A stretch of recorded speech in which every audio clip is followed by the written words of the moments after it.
Saya mendapati ada penyebab mengapa orang-orang percaya meski pernah mengalami zaman Tuhan dalam suatu ibadah, tapi sifatnya tidak mengalami perubahan. Mereka tetap hidup dalam kedagingan, hawa nafsu, dan juga terus hidup dalam emosi negatif. Tuhan memang tidak berkeberatan menjamah hidup orang. Dia adalah Bapa yang baik. Orang jahat saja tetap diberikan hujan dan sinar matahari yang cukup. Jadi, memang dari pihak Tuhan tidak ada masalah akan hal tersebut.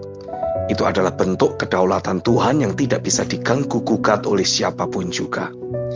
Namun jika orang yang sudah mengalami zaman Tuhan tersebut tidak mengalami perubahan, hal itu bukan lagi tanggung jawab Tuhan, melainkan tanggung jawab orang yang bersangkutan.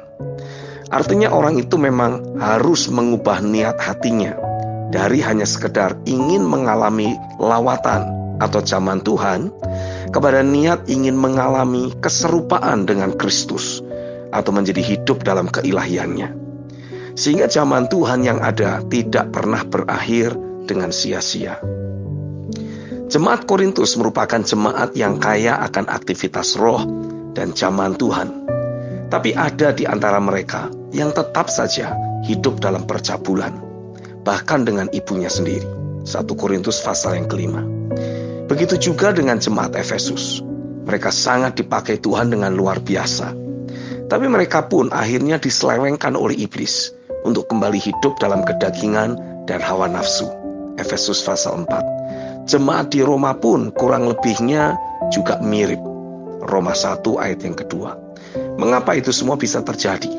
Hal itu disebabkan karena mereka tidak bertekun dalam memikirkan hal-hal yang dari roh. Akibatnya, mereka terus memikirkan hal-hal yang dari daging dan berbagai ide pemikiran dari roh-roh dunia ini. Dan itu termanifestasi dalam kehidupan sehari-hari mereka. Roma 8 ayat yang kelima menuliskan, sebab mereka yang hidup menurut daging memikirkan hal-hal yang dari daging. Mereka yang hidup menurut roh memikirkan hal-hal yang dari roh.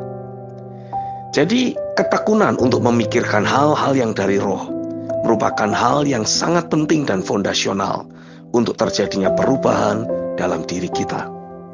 Tidak ada cara lain.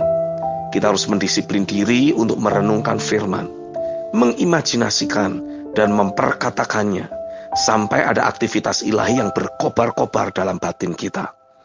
Hati yang mencintai Tuhan itulah yang akan mendorong kita untuk menjadi pelaku firman, sehingga terjadi perubahan dalam kehidupan sehari-hari kita. Roh Kudus mengingatkan saya kembali pada pernyataan yang tertulis di dalam kitab Filipi 4 ayat yang ke-8 dalam terjemahan firman Allah yang hidup. Saudara sekalian yang saya kasihi, pada akhir surat ini, saya ingin mengatakan satu hal lagi. Arahkanlah pikiran saudara kepada hal-hal yang benar, yang baik, dan yang adil. Renungkanlah hal-hal yang murni dan indah, serta kebaikan dan keindahan dalam diri orang lain. Ingatlah akan hal-hal yang menyebabkan saudara memuji Allah dan bersuka cita. Ayat di atas harus selalu menjadi patokan bagi kita semua. Jika ada pemikiran yang berbeda dari hal yang di atas, maka sudah seharusnya saya mendisiplin diri untuk menolaknya dan kembali mengarahkan pikiran untuk tertuju kepada kebenaran. Prinsipnya sangat jelas. Jika kita memikirkan hal-hal yang dari roh, maka keilahian Tuhanlah yang akan termanifestasi dalam kehidupan sehari-hari kita.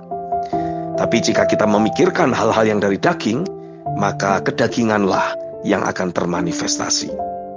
Tuhan tidak pernah memaksa. Ia menjamah kita oleh karena kasih dan kedaulatannya.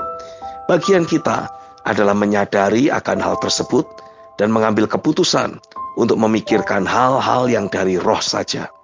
Maka kehidupan sehari-hari kita pasti akan memanifestasikan keilahiannya. Amin.